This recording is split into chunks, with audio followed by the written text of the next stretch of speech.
This 5-minute solution will show you how to fix iPhone freezing or hanging problem on iPhone.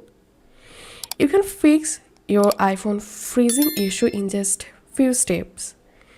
So the first solution is close all tabs from recent.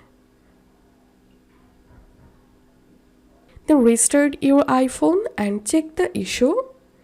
And the second solution is free up your iPhone storage.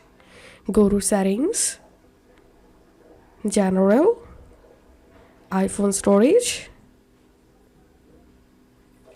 and from here offload or delete unnecessary apps and free up your iPhone storage minimum 5 GB. Then check the issue.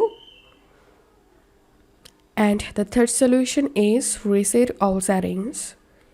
Go to general, transfer or reset iPhone, reset all settings.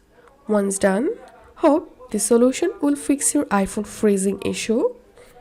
If you find this video helpful, don't forget to subscribe 5-minute solution. See you in the next video.